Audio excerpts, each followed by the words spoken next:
Je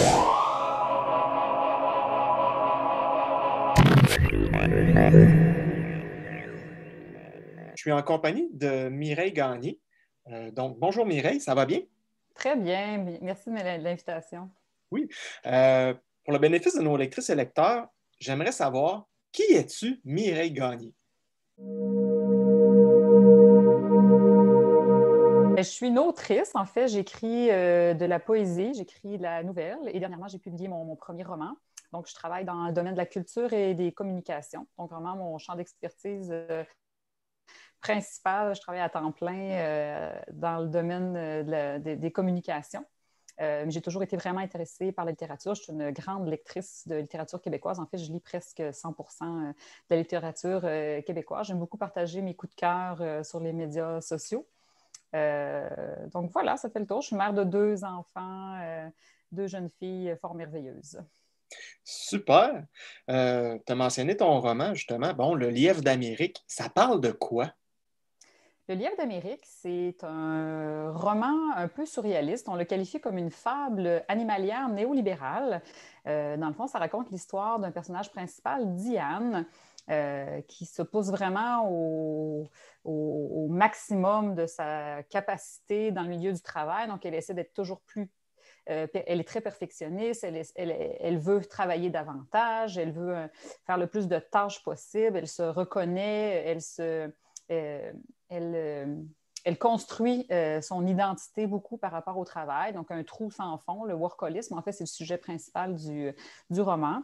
Donc, mais pour devenir encore plus performante, cette chère Diane subit une opération génétique étrange qui n'existe pas encore dans le monde actuel, mais qui la transforme peu à peu en quelque chose d'autre que je ne nommerai pas. Peut-être qu'on va le dire dans le courant de l'entrevue, mais j'essaie toujours de garder un peu de mystère pour que les gens lisent le roman. Donc, elle subit une transformation qui l'amène à modifier son comportement, son corps, surtout sa manière de penser, et qui la ramène un peu dans le passé à ce moment où elle était en fusion avec la nature, quand elle était adolescente, qu'elle habitait sur une île au beau milieu du Saint-Laurent, l'île aux grues. Donc, voilà, fait que l'histoire est entremêlée de retour dans le passé et du moment et les quelques jours suivants son opération qu'elle vient de subir. Donc, voilà.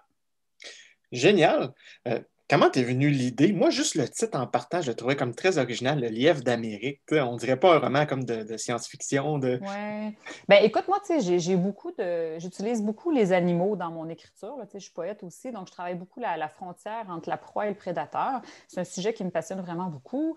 Je suis fille de chasseur, donc j'ai chassé aussi avec mon père. Donc, j'aime beaucoup analyser ce moment où l'homme devient plus animal et où l'animal devient plus humain. Donc, dans le fond, je suis tombée vraiment par hasard. Là, je faisais des recherches sur Internet par rapport à mon roman sur le workaholisme, puis je suis tombée sur les animaux qui dorment le moins sur Terre. Il y avait la girafe, puis il y avait notamment le lièvre.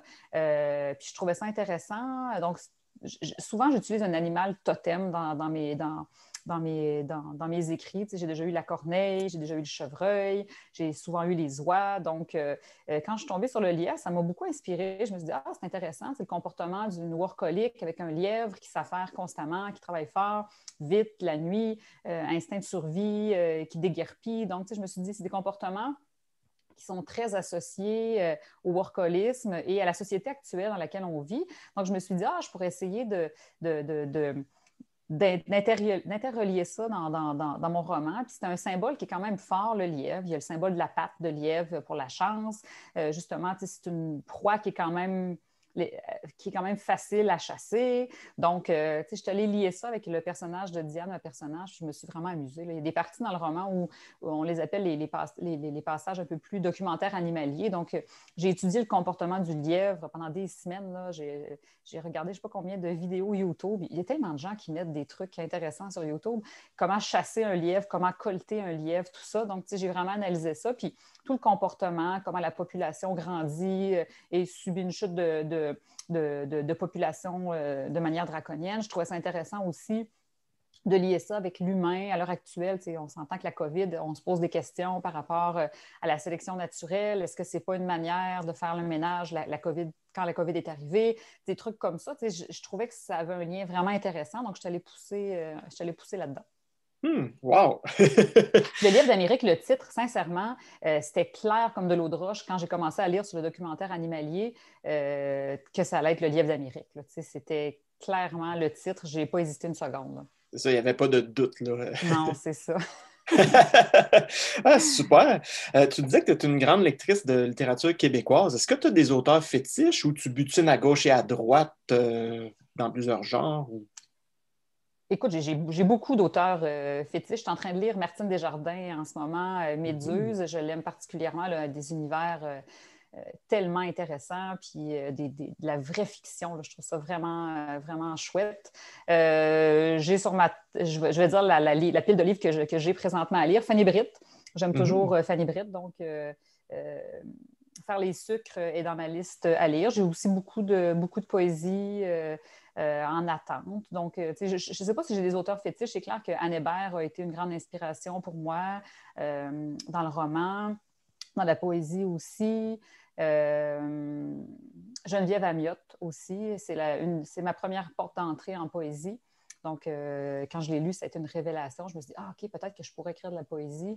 Je ne savais pas qu'on pouvait écrire de cette manière-là. Donc, voilà. Mais, tu sais, je pense que je suis un bon public pour la littérature.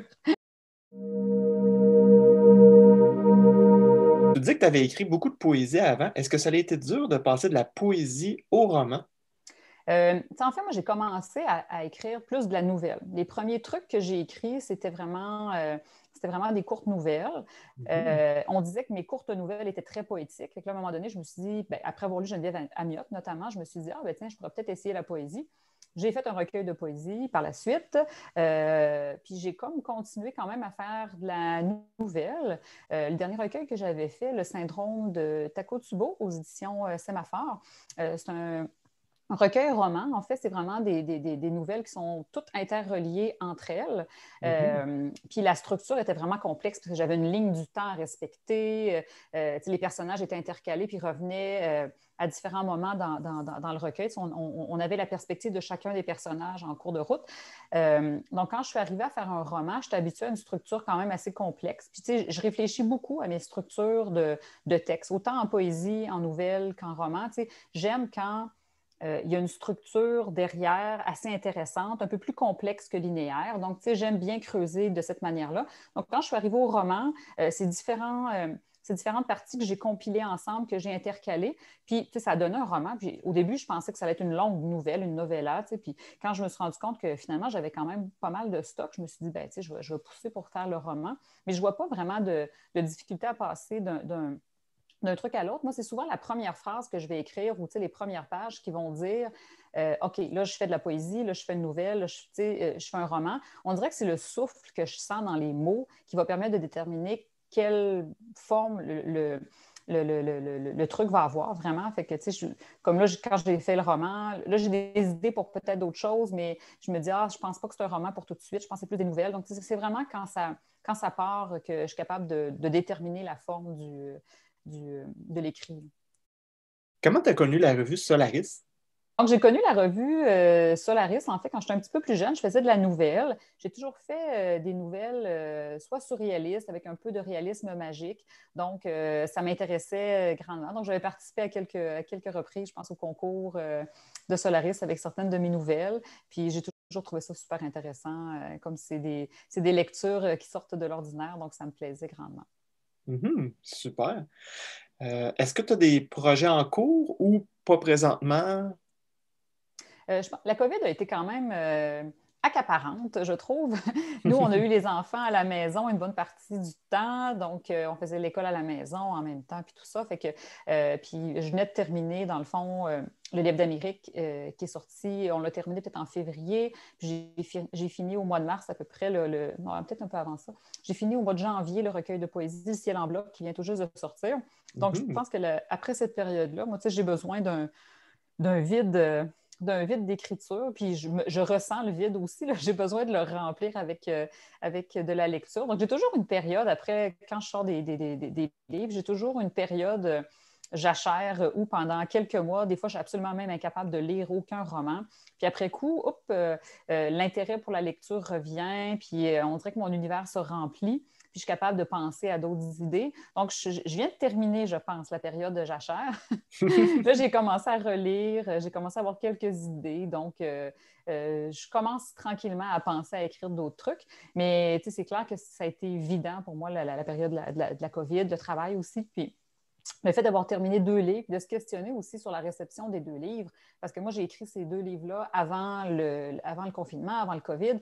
Donc, Mhm. je me questionnais vraiment la réception qu'allaient avoir ces œuvres-là dans un contexte complètement étrange et post-apocalyptique. Oui, Heureusement, oui, ça se oui. passe bien. Je suis contente là, vraiment. Mes livres sont comme arrivés à un momentum où je pense que ça faisait du bien aux gens de, de les lire, de lire quelque chose qui amène une transformation intérieure. Donc, je suis vraiment, vraiment choyée de ça. Ben, génial. En tout cas, je te remercie beaucoup, Mireille.